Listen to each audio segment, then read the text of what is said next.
अब्ला बै हादाननि मानसिफोरनिफ्राय बिथांमोना भट नाङा नामा बै हादानाव थानाय बर' सुबुंफोरनि थाखाय जेबो मावनांगौ खामानि गैया नामा दिनै बिथांमोननि हाया मियादि फाट्टा जानानै फैयाखै जेबो हेलौ एभ्रिवान गुड इभिनिं आसा खालामो नोंथांमोना इसोरनो जोबोर मोजाङै दं आरो लोगोसे आंबो इसोरनि अननायाव बा नोंथांमोननियावनो जोबोर मोजां दं दा लोगोफोर दिनै आङो बे बेलासि समाव एबा मोनाबिलि समाव मानि थाखाय बा मानि सोमोन्दै भिडिअ लानानै फैलायखो बा मा खोथा लानानै मा टपिक लानानै नोंथांमोनजों सावरायनो नुजाफैलायखो नोंथांमोना निश्चय सानदों जानो हागौ दा दिनैनि आंनि बे बेलासि समाव नोंथांमोनजों सावरायनो फैनाय बा नोंथांमोननो भिडिअ दिन्थिनो थाखाय आखायाव लानानै फैनायनि मेन गुबै जाहोनानो जाहैबाय जोंहा मानगोनां टिआर हालामनि सिङाव थानाय इउजि ब्रह्म बिथां इउपिपिएल हान्जानि इउजि ब्रह्म बिथाङा माखासे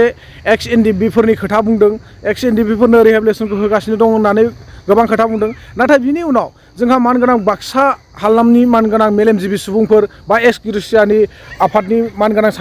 सान्थि गोरों बिथांमोन बै बिथांमोना दिनै बिटिआर सरकारनि सायाव बा मैया दाख्लैसो जोंहा एक्स ग्रेसियानि माखासे मोनथायखौ होदोंमोन माखासे सुबुंफोरनो बिनि सोमोन्दै बिथांमोना मा खोथा बुंदों नोंथांमोना निश्चय भिडिअखौ जोबजासिम नायलांब्ला बुजि मोनगोन आरो जायफोर बिथांमोना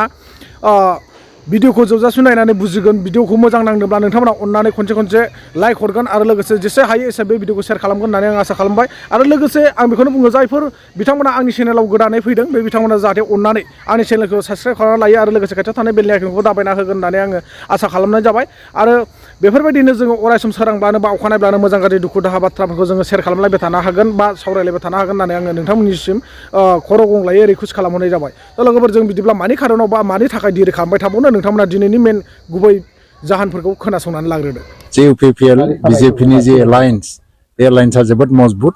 आरो एमपि इलेक्सनखौ जों देरहानो थांगासिनो दं बिसोरथ' बे बुंगोन दे 17 बोसोराव बिसोरो पिएमएवाइनि न'आ सेंसन जानानै थासेयावबो मावनो हायाखै कयेक हाजारल' न' होदों नाथाय बे 3 बोसोरावनो जोङो 1 लाखनि बारा न' लुबाय नैबे 3 बोसोरनि गेजेरावनो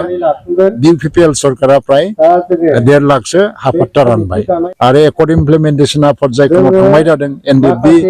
सारेन्डारफ्रा रिहेबिलिटेसनबो मोनगासिनो दं आरो मार्टिएस न'खरनो एक्स ग्रेसिया रानबाय दाखालिनिफ्राय बे मोनलांबाय थागोन दा फारसेथिंहाय माने दिनै सिमा बारायनायनि खामानि जाबाय थादों गासैबो बिथिङाव दिनै बिटिसि ओनसोलाव सुपार 50नि आन्दाराव दिनैहाय आइएएस एसिएस अफिसार जानो प्रिपेयार जादों माने 3 बोसोरनि गेजेराव प्राय 75 जन मानसिफ्रा एसिएस अफिसार मोननायनि मोनसे रेकर्ड दं दा आसामाव बिटिआर हालामनि सिङाव थानाय एबा इउपिपिएल सरकारजों बर्तमान सोलिफुबाय थानाय मानगोनां इउजि ब्रह्म बिथाङा मा खोथा बुंदों नोंथांमोना निश्चय नुबाय एबा खोना मोनबाय दा बे बिथाङा बुंदों माखासे गावसोर बिजेपि आरो इउपिपिएल हान्जाया एलायन्स जानाया जोबोद मजबुत मावदों बे सियर मजबुत जानो हागौ नाथाय मा मावदों नोंथांमोना मजबुत जानानै दिनै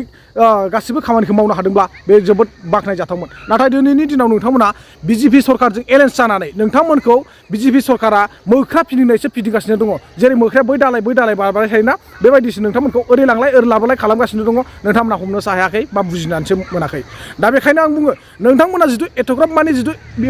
इउपिपिएल आरो बिजेपि एलायन्स जानानै जिथु मोजां खामानि मावोब्ला नोंथांमोनजों अरायसम सापर्ट जागोन गासै रायजोआ नोंथांमोनजों थाफागोन दिनै आङो बेखौसो बुङो जोंनि सनितपुर जिल्लायाव अर्थात सनितपुर जिल्लानि सिङाव थानाय ढेकियाजुलि ओनसोलाव मा खामानि मावदों जानो हागौ साइथिंनि खोलाहा जिथुनाखि सरकारि हा बा पन्सायत एरिया मियादि फाट्टा बे ओनसोलावल' मावबाय थाबा जागोन नामा अब्ला बै हादाननि मानसिफोरनिफ्राय बिथांमोना भट नाङा नामा बै हादानाव थानाय बर' सुबुंफोरनि थाखाय जेबो मावनांगौ खामानि गैया नामा दिनै बिथांमोननि हाया मियादि फाट्टा जानानै फैयाखै जेबो एक्सनियाबो जानानै फैयाखै बैसिनि थाखाय दिनै हमनानै ला जोंनोनो बै सनितपुर जिल्लायाव आंबो सासे ढेकियाजुलिनि सुबुं ढेकियाजुलिनि जानानै आंबो बुंनो मोन्थाय दङ अशोक सिंहाल माननीय আমার ঢেকিয়াজুলি সমষ্টিৰ অশোক সিংহাল ডাঙৰীয়া তাই কি কাম কৰি আছে তাই কৰি আছে নিজৰ পঞ্চায়ত এৰিয়া সাইডতে কৰি আছে আমাৰ ঢেকিয়াজুলিৰ ওপৰত যিটো নাকি ফৰেষ্ট এৰিয়া আছে তাতে ফৰেষ্ট এৰিয়া মাটিটো পঞ্চায়ত কৰিবলৈ চেষ্টা কৰি আছে নেকি কৰাই নাই আজিলৈকে যিটো কৰিলেতেন কাৰবা নহ'লে কাৰবা পঞ্চায়ত মাটি পালে হয় আৰু আজিলৈকে যাইখিনি চাবি আপোনালোকে আমাৰ যিটো নাকি হোগৰাজুলিৰ পৰা পাহাৰত ওচৰলৈকে যোৱা ৰাস্তা আছে আজিলৈকে ইলেকশ্যন ওচৰত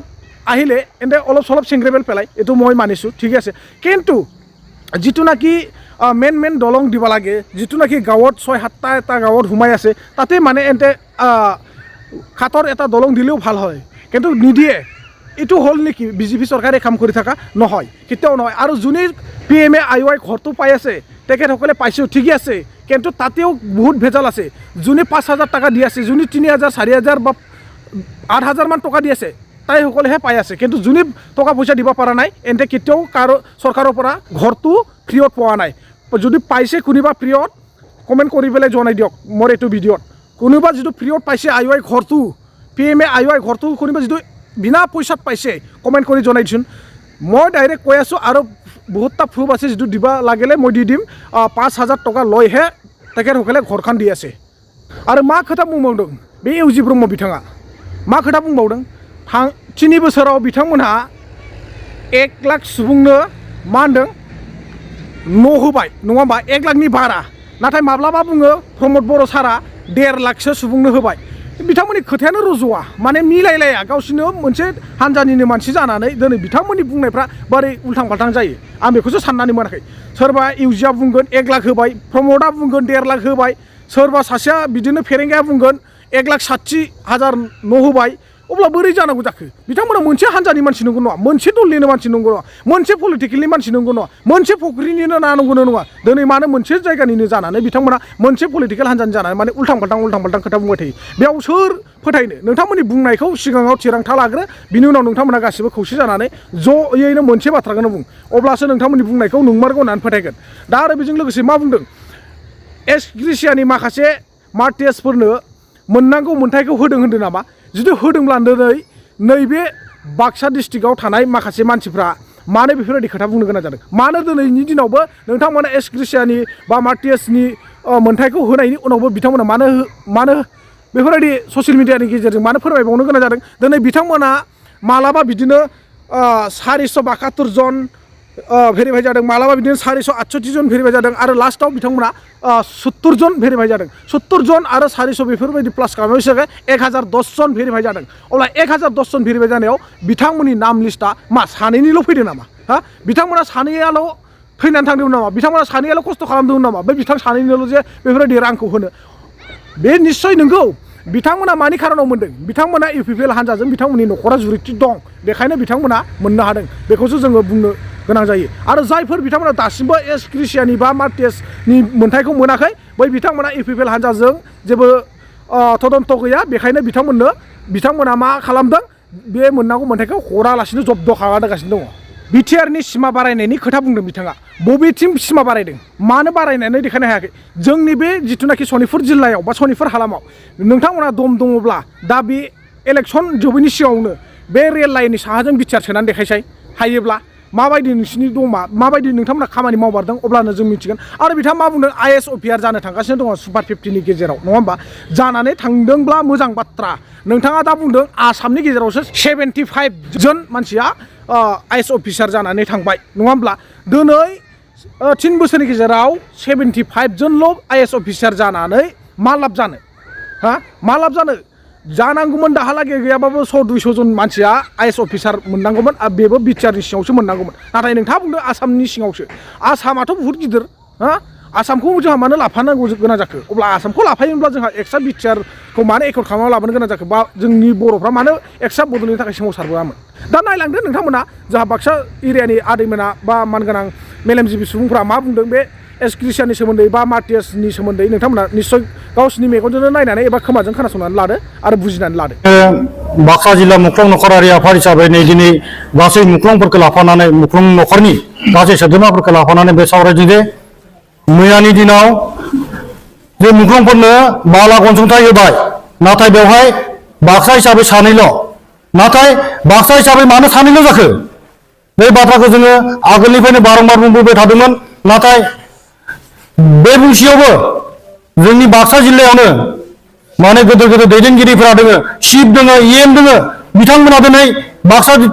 जिल्लानि जे मुख्लं बिथांमोनखौ मान होनायखौ जों नुनो मोनाखै बेखायनो जों खावलायगोन जाहाथे फैबाय थानाय MP इलेक्सनाव जुदि जोंनि बाक्सा जिल्लानि मुख्लं नखरनो जुदि बाला अनसुंथाइ होआब्ला जोङो फैबाय थानाय MP इलेक्सनाव भट बर्जन खालामनाय जागोन होननानै जों फोरमायदों आरो फैगोन समाव जुदि बाला अनसुंथाइखौ थाब मोनाब्ला जोङो क'क्राझार सेक्रेटारि अफिसाव धरना हैगोन होननानै दिनैनि दिनाव जोङो मोनसे बिथांखि लानाय जाबाय होननानै जों फोसावदों नैबे समाव जों बेखौनो बुंनांगोन जोंनि बाक्सा जिल्ला हिसाबै दैदेनगिरिफोरा जोंनि बाक्सा जिल्लानि मुंख्लंफोरखौ नायफिनाखै नैबे समाव जों बुंनांगोन बाक्सा जिल्ला हिसाबै खनसे भेरिफिकेसन जादोंमोन